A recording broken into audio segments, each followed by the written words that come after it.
बोलो श्री कृष्ण भगवान की जय हो। श्रीमद् भागवत महापुराण की जय हो। श्रीमद् भागवत महापुराण में 14 अध्याय चंद्रवंश एवं उर्वशी और पूर्वा की कथा।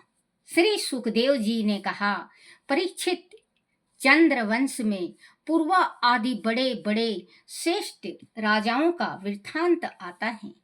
अब मैं तुम्हें उनके चरित्र के बारे में बताऊंगा। ब्रह्मा जी के पुत्र श्री अत्रि मुनि थे। अत्रि मुनि के नेत्रों में चंद्रमा का जन्म हुआ था। ब्रह्मा जी ने चंद्रमा को ब्राह्मणों, औषधियों और नक्षत्रों का आधिपति बना दिया। उसने राजसूय यज्ञ करके तीनों लोकों पर विजय प्राप्त की और आचार्य बृहस्पति की पत्नी तारा को बाल पूर्वक हर लिया। देव गुरु बृहस्पति ने अपनी पत्नी को लौटा देने के लिए चंद्रमा से बार बार प्रार्थना की, परंतु मद से मत वाला होकर चंद्र ने उनकी पत्नी को वापस नहीं किया। ऐसे स्थिति में देव और दानों में घोर संग्राम छिड़ गया। शुक्राचार्य आचार्य दीन बृहस्पति से देश रखते थे, इसीलिए उन्होंने तथा उनके शीर्ष असुरों ने चंद्रमा का साथ दिया, जबकि महादेव जी ने समस्त भूत गणों के साथ बृहस्पति का पक्ष लिया। जब संघर्ष बहुत बढ़ गया तो बृहस्पति के पिता ऋषि अंगिरा ने ब्रह्मा जी के पास जाकर इस युद्ध को बंद करने की प्रार्थना की। इस पर ब्रह्मा जी ने चंद्रमा को बहुत, बच्चों जैसे कि मान लो अगर आप किसी के गृहस्थी में जाते हो, किसी के घर जाती हो, तो बच्चों आप बहन और मां समान ही उस घर में जाते हो, तो उस घर की स्त्रियों को देखा करो, क्योंकि बहुत बड़ा पाप पड़ता है जो इंसान विश्वास करके अपने घर में आपको बुलाता है या आपको अपने घर में रखता है और आप उस घर में रह के नमक हरामी करो या जिस थाली में खाओ उस थाली में छेद करो, ये सबसे बड़ा पाप है। ये गांठ बना लेना बच्चों, हकीकत की बात और असलियत बात बता रही हूं। किसी के घर में जाओ कि कोई अगर आपको विश्वास करके रख रहा है तो आप अपना बुजुर्ग हो तो बेटा समझ के रख रहा है और बराबर का हो तो भाई समझ के रख रहा है, तो उसकी बहन आपकी बहन होगी और उसकी माँ आपकी माँ होगी। लेकिन जमाना बहुत बदल गया है बच्चों, बहुत ज्यादा जमाना बदल गया है। आजकल जिस थाली में खाते हैं इंसान उसी थाली में सबसे पहले छेद करेगा, लेकिन वो ये सबसे गंदी बात है। तो ये तो संसार का रीत है बच्चों, चला ही आ रहा है। गुरु बृहस्पति की पत्नी तारा थी, चंद्रमा ने हरण कर लिया। चंद्रमा के मन आ गया उस पे और वो हर लिए तो ले गए। बहुत लड़ाइयां छिड़ी, जितने भी ये राक्षस शुक्राचार्य के थे ये सारे ये चंद्रमा का साथ दिए, लेकिन महादेव जी ने साथ पूरे भूत पिशाच के साथ बृहस्पति का साथ दिया।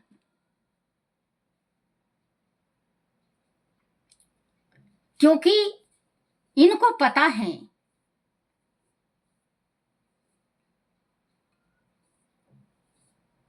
भोलेनाथ को कौन गलत है और कौन ठीक है।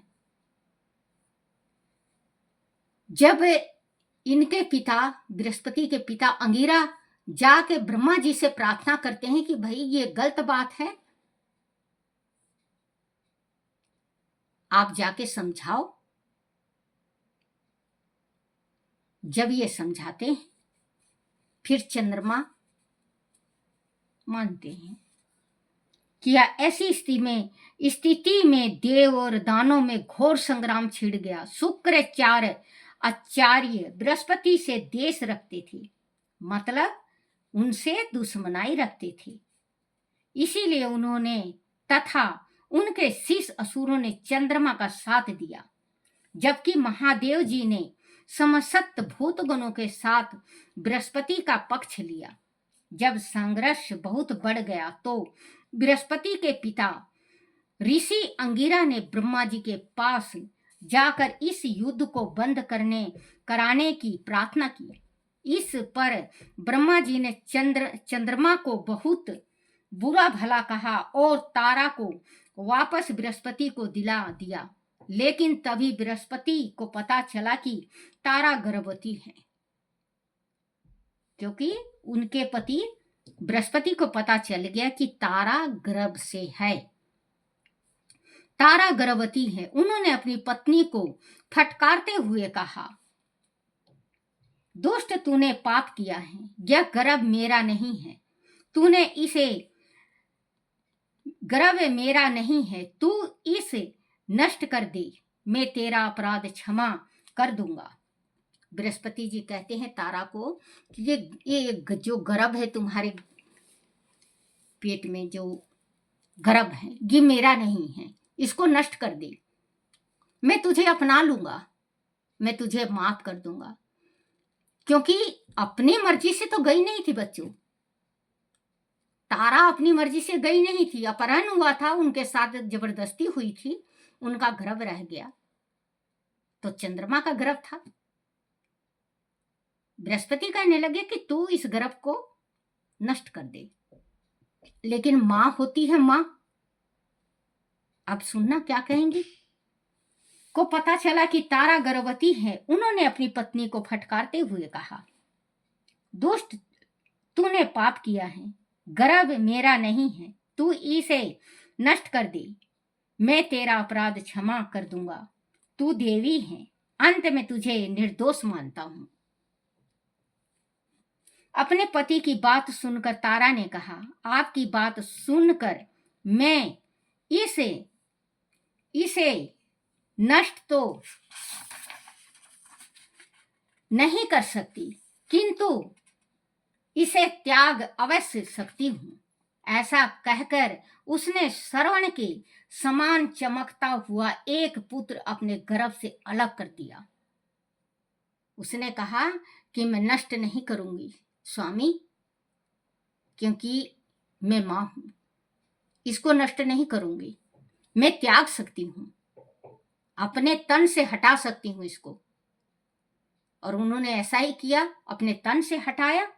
लेकिन वो लड़का था और इतना सुंदर और इतना शांत, बहुत सुंदर, सोने के जैसे सुंदर और बहुत शांत। नहीं कर सकती, किंतु इसे त्याग अवश्य सकती हूं। ऐसा कहकर उसने श्रवण के समान चमकता हुआ एक सुंदर पुत्र अपने गर्भ से अलग कर दिया। उस बालक को देखकर चंद्रमा और बृहस्पति दोनों ही मोहित हो गए और उस बालक को लेना चाहने लगे। दोनों, अभी तो बृहस्पति कह रहे थे कि तू उल्टा है, दुष्ट है, ये मेरा गर्भ नहीं है, इसको नष्ट कर दे। लेकिन मां थी, गर्भ को नष्ट नहीं किया, वो त्याग दी। त्यागने के बाद वो इतना सुंदर था कि ये चंद्रमा और बृहस्पति दोनों ललित हो गए उसको पाने के वास्ते, पुत्र को। चंद्रमा और बृहस्पति दोनों ही मोहित हो गए और उस बालक को लेना चाहने लगे। वह परस्पर झगड़ा करने लगे कि यह बालक उनका है। तब ऋषियों और देवताओं ने तारा से पूछा कि यह बालक किसका है। तारा ने लाजवश कोई उत्तर नहीं दिया। उस समय ब्रह्मा जी ने स्नेह से तारा को अलग ले जाकर पूछा कि वह बालक किसका है, क्योंकि बच्चों सिर्फ मां को पता होता है कि यह बच्चा किसका है। पिता तो पिता है, पिता को तो बस अगर कोई गलत राह चलती है औरत शादीशुदा और दूसरे का बच्चा भी हो जाए, जब भी वो पति का कहलाएगा। माँ को पता होता है कि ये बच्चा मेरे पति का नहीं है, ये उसका है, लेकिन पापा वही कहलाएंगे जो उस स्त्री का पति है, कहलाते हैं ना बच्चों। संसार में ऐसे बहुत से बच्चे हैं, बहुत से बच्चे हैं संसार में, माँ की गलती से दूसरे का बच्चा है और पति का कहलाता है, और वो रात दिन मेहनत करता है, रात दिन मेहनत करता है, लेकिन लास्ट में पता उसको चलता है। खून खून का जोर देता है बच्चों, पराया खून पराया ही होता है, अपना अपना ही होता है। एक गाना भी है, अपने तो अपने होते हैं, ये ध्यान देना। उस समय ब्रह्मा जी ने स्नेह से तारा को अलग ले जाकर पूछा कि यह बालक किसका है। उस समय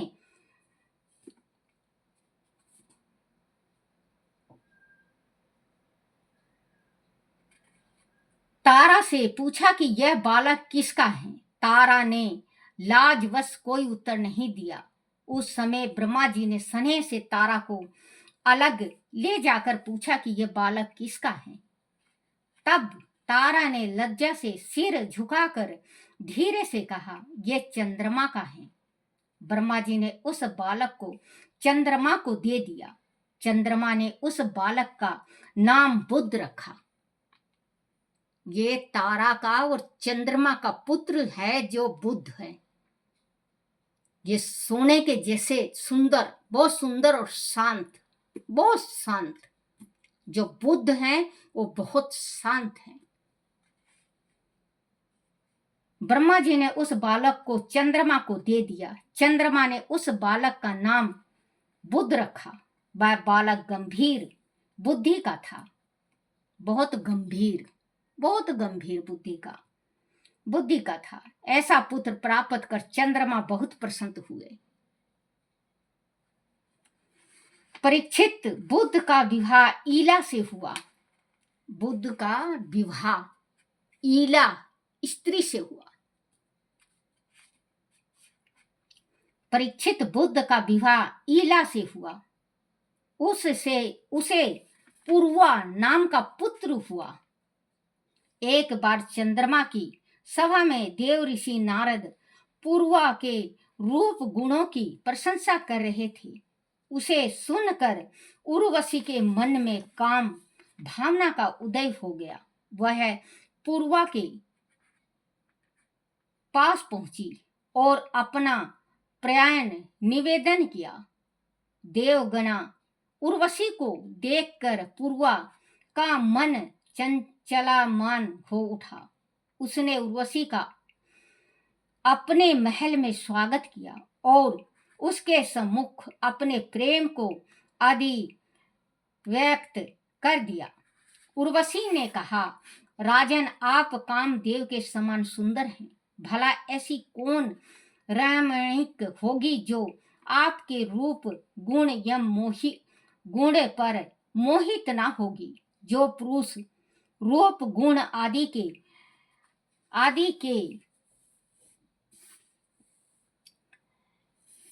कारण प्रशंसित हैं, उसे सभी स्त्रियां पसंद करती हैं। मैं आपको धरोवर के रूप में भेड़ के 2 बच्चे दूंगी। आप उनकी रक्षा करना। मेरी दूसरी शर्त यह है कि मैं आपको कभी निवस्त्र ना देखूं। आदि ऐसा हुआ तो मैं आपको छोड़कर तत्काल चली जाऊंगी। पूर्वा ने उसकी दोनों शर्तें स्वीकार कर ली। परीक्षित, उसके बाद दोनों स्वच्छंद विहार करने लगे। उसके बाद पूर्वा ने वर्षों तक विहार किया। इधर जब इंद्र ने उर्वशी को नहीं देखा तो उन्होंने गंधर्व को उसे लाने के लिए भेजा। वह गंधर्व रात के समय पूर्वा के महल में चुपचाप गए और धरोहर के रूप में रखे दोनों भेड़िए भेड़ के बच्चों को चुरा कर चलते बने। उर्वशी ने जब भेड़ के बच्चों की बे सुनी तो उसे बहुत दुख हुआ। वह उठकर पूर्वा के पास पहुंची। उस समय पूर्वा निवस्त्र पड़ा सो रहा था। उर्वशी ने उसे फटकारा, तुम बड़े मर्द बनते हो, कायरों की तरह पड़े सो रहे हो और वह गंधर्व मेरे पुत्र के समान भेड़ के बच्चों को चुरा कर लिए जा रहे हैं। पूर्वा शीघ्रता से उठा। उसे अपने निवस्त्र होने का भान ही नहीं रहा। तलवार खींच कर गंधर्व के पीछे भागा। गंधर्व भेड़ के बच्चों को छोड़कर अंतर ध्यान हो गए। राजा पूर्वा उन दोनों बच्चों को वापस ले आया। तभी उसे अपने नंगे होने का अभ्यास हुआ। जब तक वह वस्त्र पहनता तब तक उर्वशी उसे छोड़कर चली गई। परीक्षित उर्वशी के जाने से राजा पूर्वा अनमाना हो गया। वह शोक से विह्वल होकर उर्वशी को याद करता हुआ इधर उधर भटकने लगा। वह एक दिन विरह में व्याकुल होकर कुरुक्षेत्र में सरस्वती नदी के तट पर पहुंचा। वहां उसने उर्वशी को अपनी 5 सखियों के साथ जल विहार करते देखा तो उसने कहा, प्रिय, मुझे छोड़कर इस प्रकार ना जाना। मेरी बात सुन लो। तुम्हारे बिना मेरे इस शरीर का कोई अर्थ नहीं है। यह शरीर तो अब ढेर हुआ जाता है। तुम्हारे देखते देखते इसे भेड़िया और गिद्ध खा जाएंगे। क्षण भर ठहर कर मुझसे बात कर लो। उर्वशी ने कहा, राजन, तुम पुरुष हो तो पुरुष की तरह रहो। इस प्रकार कायरता की बात मत करो। स्त्रियां की मित्रता देख, सुनना बच्चों, बहुत ध्यान से सुनना। बहुत पुराना, सदियों पुराना से चलता आ रहा है। स्त्री के बारे में, स्त्रियों के बारे में स्त्री ही क्या कहती है पूर्वा को, पुरुष को। आप ध्यान से सुनना, क्योंकि वो कहा हुआ अब सत्य हो रहा है। अब सत्य हो रहा है। बच्चों, मुझे ये समझ में नहीं आता, कैसे मार देते हैं अपने पति को, कैसे मार देती हैं अपनी पत्नी को। बच्चों, अगर आप एक बिल्ली या कुत्ता पाल लो, उसमें इतना ममता हो जाता है, अगर उसे चोट लग जाती तो गले लगा के रोते हैं। ये तो पति पत्नी का संबंध है, इतना साफ, इतना पवित्र, इतना सुंदर। लेकिन आजकल क्या मिलता है बच्चों, क्या मिलता है पराई स्त्री के शरीर में, पर पुरुष के शरीर में क्या मिलता है? जो पर पुरुष के शरीर में है वो आपके पति के भी शरीर में है। जो पराई स्त्री के शरीर में है वो आपकी स्त्री के शरीर में भी है। प्रेम करना सीखो, प्रेम करो, क्योंकि प्रेम से बढ़ के कुछ नहीं है संसार में। अब रिश्ता, कौन सा रिश्ता, क्या रिश्ता, कैसा रिश्ता, सारे रिश्ते कलंकित हो चुके बच्चे, सारे रिश्ते। अब भी मैं हाथ जोड़ के कह रही हूं कि जो कलंकित किया वो खुद जैसे करनी जैसे भोग हुताता, नरक जात का हे पछताता। जो जैसा करेगा वैसा भरेगा, हरे राम हरे राम। जो जैसा कर रहा है वैसा भरेगा। लेकिन बच्चों, अब भी वक्त है, सुधर जाओ। कलयुग का अंत आने वाला है, बिल्कुल सुधर जाओ। भगवान शिव हरि के चरणों में अपना शीश रख के भक्ति करना स्टार्ट कर दो। जो पाप हो गया सो हो गया। जो थोड़ा सा अपना जीवन बचा है उसे श्रेष्ठ करो। लेकिन नहीं, भागो भाग भागो भाग। पति अच्छा नहीं लगता, पत्नी अच्छी नहीं लगती, मार दो, पीट दो, काट दो, फेंक दो। बच्चों, 100 बात की एक बात कर रही हूं। अगर आपको पति अच्छा नहीं लगता, तलाक ले लो, उसको जीने दो। उस बच्चे को जीने दो। उस बच्चे का पूरा हक है जीने का, पूरा हक है। इतनी बड़ी गलती मत करो बच्चों कि अपने पति को मार के कुछ कर दो, कुछ कर दो, कुछ कर दो। आपको भगवान ने इजाजत नहीं दिया है, या उसके माँ बाप और बहनों ने इजाजत नहीं दिया है कि मारो। आपको अच्छा नहीं लगता, आपको दूसरा कोई अच्छा लग रहा है, आप छोड़ दो, तलाक दे दो। आप बिल्कुल स्पष्ट कर दो अपने माँ बाप से कि मैं नहीं रहूंगी, मैं उसके साथ रहना चाहती हूँ। उसका जीवन तो सुरक्षित है। जीवन ये नहीं मिलता दोबारा, अनमोल जिंदगी है, बिल्कुल जिंदगी अनमोल है। इसको बहुत मुश्किल से नसीब वाले जीते हैं पूरी जिंदगी। आप जियो और जीने दो। बच्चों, लड़कों से भी, लड़की से भी यही प्रार्थना करती हूँ, लड़कों से भी यही प्रार्थना करती हूँ। अगर आपकी पति पसंद में नहीं है, प्यार नहीं करते हो, आप छोड़ दो। उसके भी जीने का पूरा हक भगवान ने दे रखा है, उसको जीने दो। ये काट मार पीट छोड़ दो, कुछ नहीं रखा इनमें। बदनामी के सिवा कुछ भी नहीं रखा है, बुराई के सिवा कुछ भी नहीं रखा है। क्या मिलता है? मार दो, पीट दो, जेल चले जाओ, जीवन भर जेल में रहो। क्या क्या मिल गया? कुछ मिला, हासिल हुआ? तलाक दे दो, आप भी सुखी रहोगे, वो भी सुखी रहेगा। बोलो श्री कृष्ण भगवान की जय। कुछ अगर गलत निकल जाए मुंह से तो मुझे माफ करना बच्चों। राजन उर्वशी ने कहा, राजन तुम पुरुष हो तो पुरुष की तरह रहो, इस प्रकार कायरता की बातें मत करो। स्त्रियों की मित्रता ऐसे कायरों के साथ कदापि नहीं होती।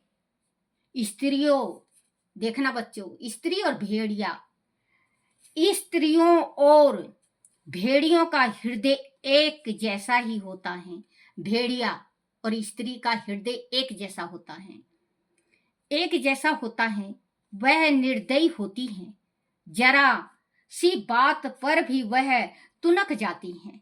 जरा सी बात में तुनक जाएंगी, तुनक जाती हैं अपने स्वार्थ के लिए। सुनना बच्चों, ध्यान से सुनना, आज सुनने की बात है। कल मैंने पढ़ा था, वैसे पढ़ा था, तबीयत ठीक नहीं थी मेरी, तो वैसे पढ़ के डाली थी, ठीक नहीं लगा। मैं कही आज मैं पढ़ के सुनाऊं, पूरी ठीक से समझाऊं, और अगर मेरे से कोई गलती हो जाए तो मुझे माफ कर देना। तुनक जाती हैं अपने स्वार्थ के लिए, अपने पति और भाई तक को मार डालती हैं। मैं नहीं कह रही बच्चों, ग्रंथ में लिखा है, और आप 501 पेज में सुख सागर भागवत में आप पढ़ लेना। तुनक जाती हैं अपने स्वार्थ के लिए, अपने पति और भाई तक को मार डालती हैं। भोले भाले लोग इन पर विश्वास करके ठगे जाते हैं। भोले भाले लोग ठगे जाते हैं। जैसे अब ड्रम का मामला है, प्रेम ऐसा चीज है, जो प्रेम कर लिया तो प्रेम निभाओ, लेकिन नहीं, दाल रोटी है आजकल प्रेम। तो उससे कर लिया, उससे कर लिया, उससे कर लिया, उससे कर लिया। अपना शरीर क्यों खराब कर रहे हो? अपनी योनि क्यों शर्मा रहे हो? भगवान के पास जाओगे तो क्या कहोगे कि मैं 10 जगह मुंह मार के आई हूं। भगवान भी कहेगा, धन भाग, तुझे क्या पैदा किया था, क्या निकल गई, क्या निकल गया।